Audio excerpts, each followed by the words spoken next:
Hello, everyone. My name is Mark Kageyama, and I'd like to welcome everyone here to Be Your Own Hero.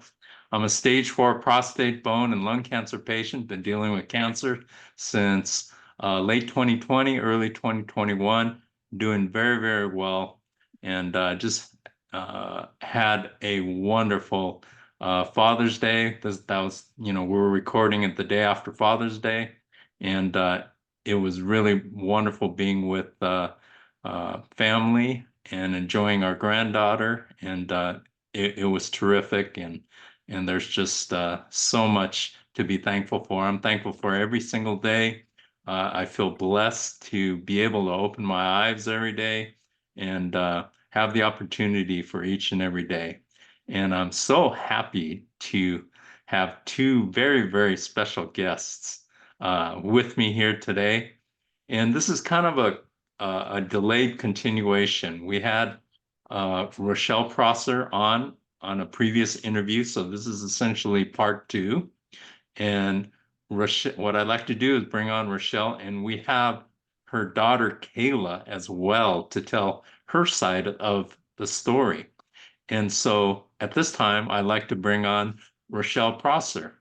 Please introduce yourself and tell us a little bit about who you are and kind of sketch over what we talked about in the last video. Sure. Hi, my name is Rochelle Prosser. I'm a mom of Kayla Prosser and a wife to my husband, and both of them are cancer survivors. And they actually went through cancer at the same time, about a month apart, when they were diagnosed. And I had to continue to work and continue my career as a nurse while simultaneously being both of their caregivers. And for Kayla, who has an extremely rare disease, cancer disease, and there were no treatment options, I had to be that clinical research resource. So it was rather a difficult time, but we've made it through, and both of them have living dates now. And so we're just celebrating this moment. It took 10 years for Kayla, and my husband is a two-time cancer survivor. So we've been in cancer for 15 years, and that's a long time for anyone to be able to sustain and maintain. But we're here and we're happy to be here. Awesome. Would you like to introduce Kayla for us? Yes, and sitting beside me here is my lovely daughter Kayla. She is my wonderful cancer survivor, and her life date is 4/18/2024. And for anyone that doesn't know what a life date is, that is when you are completely done with cancer treatment and you are in permanent remission. And So how old are you, Kayla? 14 going on 15. All right. That is awesome. That is awesome. So tell us a little bit about your earliest recollections, Kayla, of when you got cancer and what that was like. Um, well, I got cancer at 4 years old, but unlikely, I can't remember what I did. I'm sorry, but I can remember a few things, just not a lot. That's And okay. what it was like to What me, did you remember? mm, I had to go back and forth to the hospital it was like every day. Then I had to run to New York to go to Ronald McDonald. Then I would get these huge shots every Wednesday. And which hospital were you at? My mom has to tell you that. So we started at Joe DiMaggio Children's Hospital and then went to St. Jude's Children's Hospital in Tennessee. We came back to Joe DiMaggio Children's Hospital here in Hollywood, Florida, and finished the treatment, but it was not successful for us. And so we ended up at Memorial Sloan Kettering in New York, and found a treatment up there, and then came back because of COVID coming, and we had to find a provider here in Florida. So we went to Chris Everett Children's Hospital in Broward at Broward Health Hospital. And we needed a specific specialist in brain cancer. So then we were sent to Nicholas Children's Hospital and ultimately did a bunch of treatment there for quite some time. And then when that treatment failed, we went to Miami Cancer Center, which had a proton beam generator, and that's part of Baptist Health Systems. So that is our total journey, quite a few. Why all the changes in hospitals? What was going on there? They couldn't find the right treatment. They couldn't bring me to health, so we had to travel a lot. Mm-hmm. We're the epitome of travel tourism in cancer. And so through all of that, we were firmly cemented with Bascom Palmer Eye Institute because most of her cancer vision issues involved her optic chiasm and her optic nerves. And we were doing all that we could to preserve her vision to the best of our abilities. But between all of that, we had to have specific specialists that were dedicated to restoring her health or maintaining her in whatever way and form. And sometimes the treatment broke her bones. And so we would need orthopedic doctors, or it affected her skin. And so we would need a dermatologist. And that's not always available in the pediatric space. So you have to go to specialized centers for that and the like. And helping with headaches or the residual outcomes of endocrine function, kidney disease, cardiologists. So we had to have a multi-specialist approach to just maintain her comorbidities while she was undergoing cancer to ensure that they didn't become permanent parts of her survival. Unfortunately, even though we tried as best as we could, and some of those things are still there because we encountered radiation. But at least there, because we already had those specialists in place, we can navigate it much better and have a much better outcome without surgery. So what was she how did it come to be that she got diagnosed with cancer? And what was it in multiple areas or one area where it started or what was the situation? And so her cancer type is called pylomyxoid astrocytoma, which is a mosaic tumor of the brain, and it involved the major centers of the brain, such as your brainstem, your hindbrain. There's there were regions of the brain that help you for vision, for processing, higher functioning, doing mathematics, just understanding the interpretation of language, not necessarily language itself, but processing it so that you can make an answer or formulate your answer quickly. And so those are all the regions that were affected for her. So it wasn't even an option to say, okay, well, we can take some of it down and then we can give her the treatment. There was no structure where we could have a surgical outcome and then not have it affect her profoundly. And so for her, surgery just was not an option if we wanted her to still be in the land of the living. And so we had to find alternative measures there. There really wasn't a treatment available at the time, and we couldn't even figure out what exactly it was. And so there was a stage 3-4 trial out of the National Institute of Health, but that failed us pretty quickly because of the side effects. And so we were left to really look for alternative treatments such as experimental or humanitarian treatments. Wow. So Kayla, I have a question for you. Did you make friends with other kids at the cancer treatment centers that you were going to?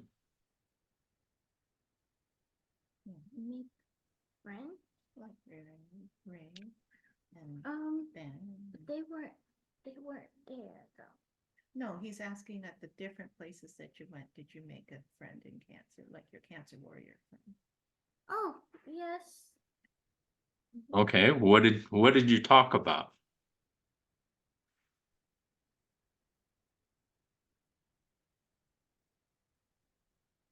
Did you talk about kid stuff? Did you talk about cancer? Did you, uh, exactly were you talking about? Or did you just talk about how hard it was?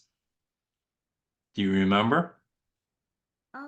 I didn't talk about any of that stuff with her. I Okay, just, what did you talk about? well, mm, mm, life, I guess. Okay. So That's look at always a that's always a good thing to talk about. That's great. So, Kayla, what did you learn from going through all of your treatments? um, mm,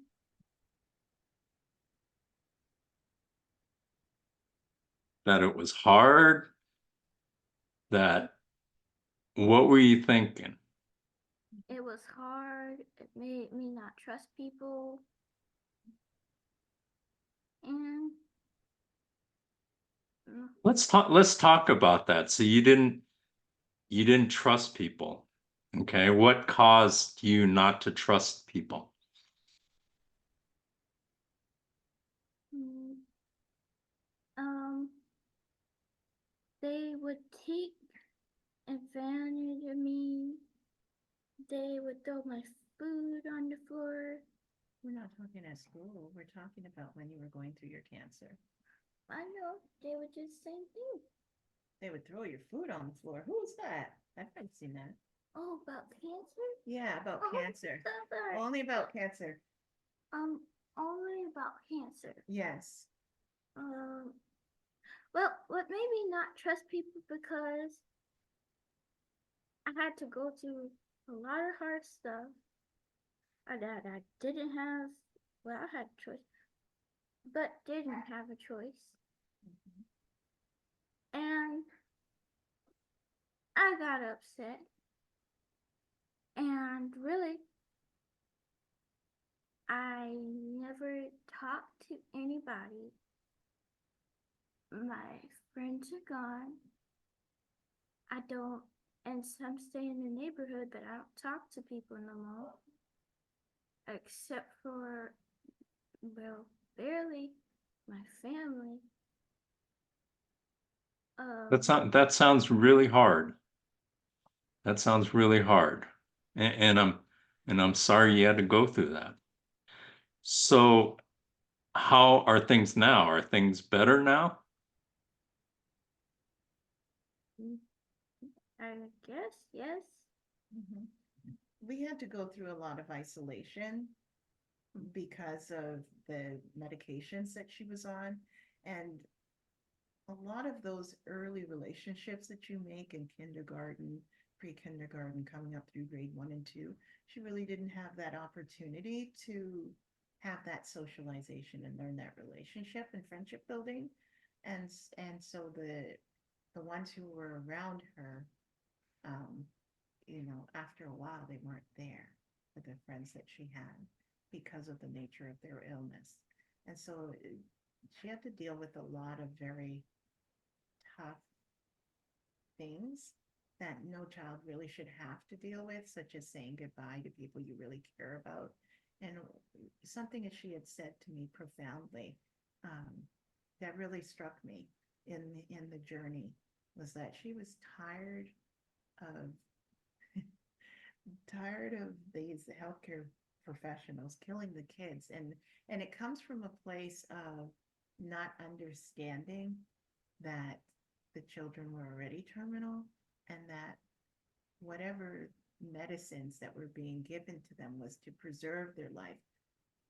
But things happen, and sometimes the treatments don't work, or they have a side effect that causes them not to remain, and it's hard. So she's turning off the camera right now, but Mhm. No, but not.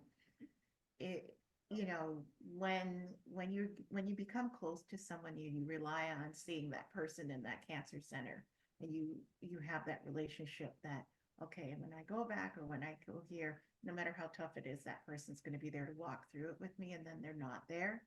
I think just as an adult, it affects the children and their relationships with people. And so for a while she just chose not to make friends. No, I completely understand, Kayla. And after hearing what I just heard, I am so sorry that you had to go through that. I mean, that is really hard. And uh, I really feel for you, and I'm really sorry that that happened. So, do you think with what you went through, Kayla, that you can help other kids now with what you went through? You answer. You answer. No. No. You wouldn't want to help somebody else go through a cancer journey that's your age? Mm, Why do you say no? Cause all the things I had to go through.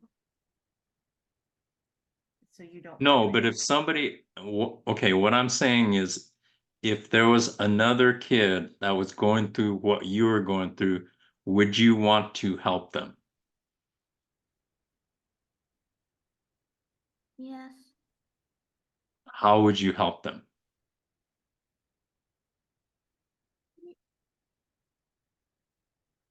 Um, Would you talk to them? I guess I would just give him a little bit of advice, but not good advice. Why not? I mean, I don't see know now, what to give. you're the expert. Yeah. Um, I'm really not the expert, but I guess my mom would give them advice. Yes, but you're the one that's going through it, so you have better understanding of what is really going to happen more so than I am. I'm looking from the outside in, and maybe there's something that you can say. You've done this before when somebody's I having. would not. Oh, You remember that? You remember that? You've done this before when somebody was stuck and couldn't get out their way to help themselves. And you went and you talked to them, whether they were the parent or the kid. No, I don't remember. You don't remember? Anyways, I don't Okay. think I would give them advice. Well, I think your voice needs to be heard. It's I not, you may think not that's see it enough. as advice. I think you're thinking of it differently. What do you think? No. No? All right. I mean, I think, I think a lot of people who go through cancer, such as myself and and other people, we know how hard it is to go through the treatments and go through the testing and I always looked at it as, how in the world did another human being figure out how to do this to another person? And I mean, there's so many painful things that we have to go through, and I know you went through it as well, Kayla. And being a very young age, it's really, really hard.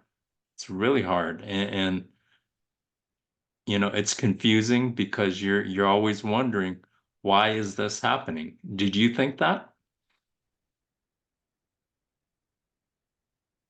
Um. Well, what? No, what? No. I think that. I'm sorry, say that again. I would think that. I guess. Okay. So, okay. I've got one more big question Mhm. for you, Kayla, okay? And then I'll go back to your mom. If you would get one wish about anything, okay? What would it be? What would Kayla's wish be? Hawaii, a vacation. A big I really need one. Okay. I think we all do. Oh, have you ever been there? No. Okay. It's a very beautiful place, and it's a long ways away from where you're I at. want to go and sit on the beach. I'm tired. We finally got her to smile. You have beaches here. I was just asking the wrong questions, that's all. Why would you do that? No, people read by what your lip reads, so you can't put your hand in your mouth. Okay, I hope that your wish comes true, that you could go to Hawaii because Oh, this it is is come true now. I need it right well, now. well, I you're need it you're to be gonna a have to whole year A whole you're year? Oh my goodness. or more. you're gonna have to talk to your mom and dad.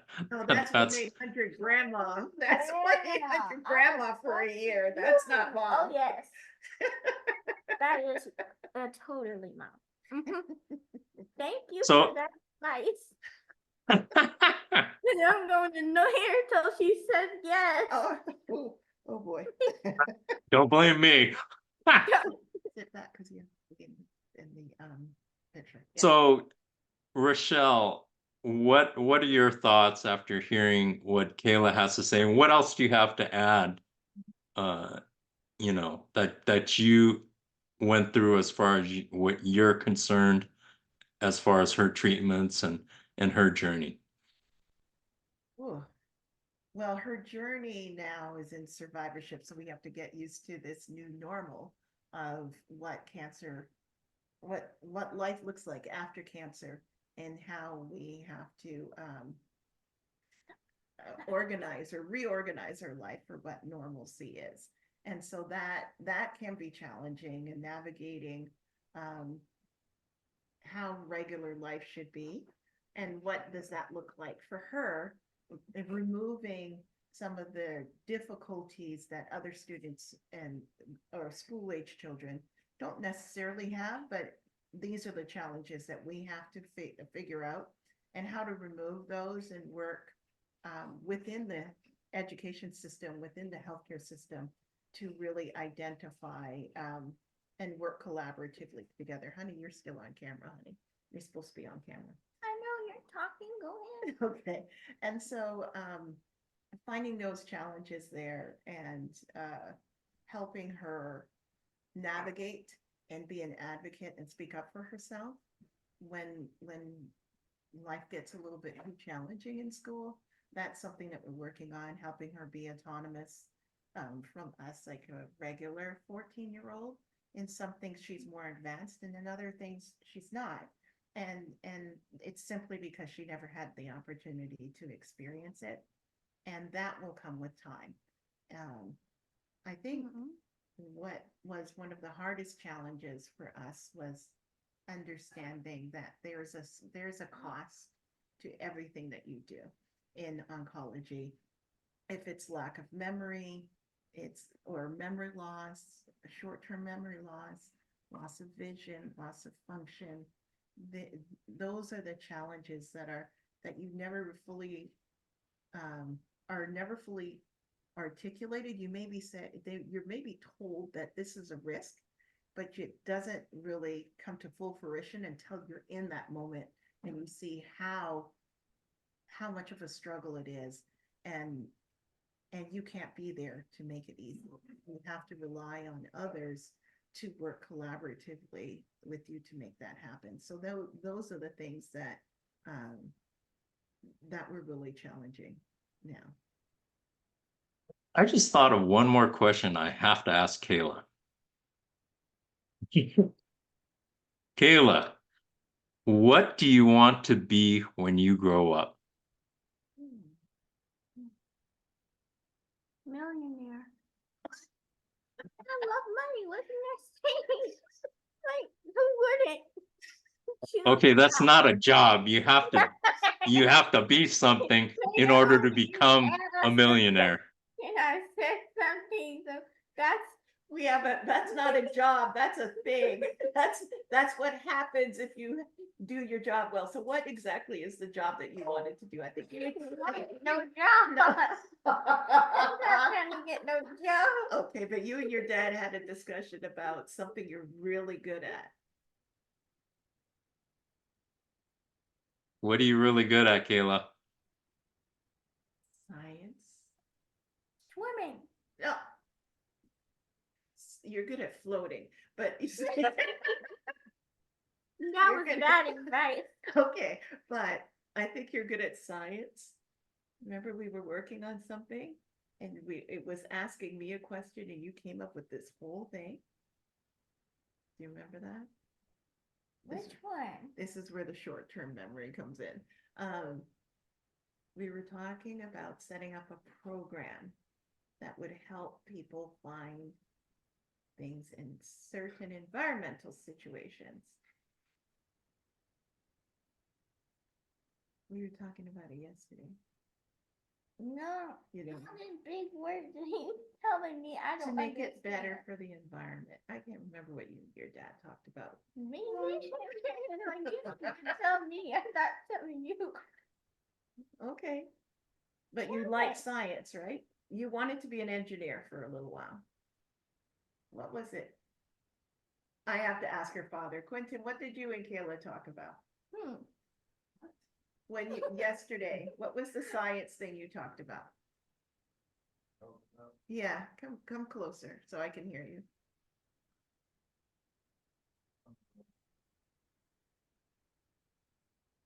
You remember?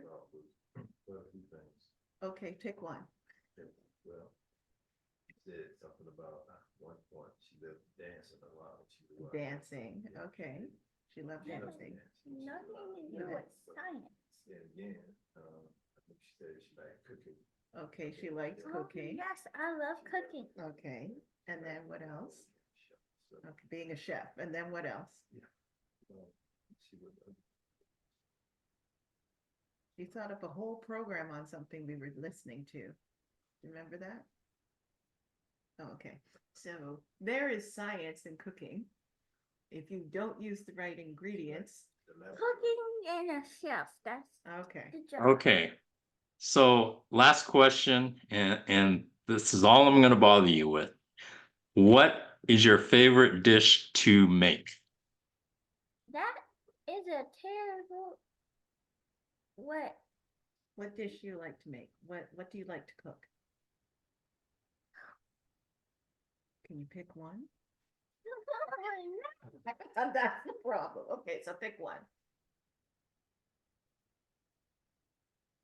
All of them. Okay, That's my one. okay, shrimp scampi? Nope. Okay, cake is your favorite. Nope. Well, which is the one? All of them. Oh, goodness, pick one. Does this have to be a right or wrong answer? I don't- Because I'm going to tell you it's all of them and that's it. Okay, well, we'll go with that. Actually is a very good cook. She actually is. All right. Well, that is awesome. That is great. Because one thing about being an adult is you always have to make food for yourself. So being able to cook is a great thing. So good Well, luck. Years I'm limited on stuff that I actually need. Okay. So your dad just went to the grocery. Stop it.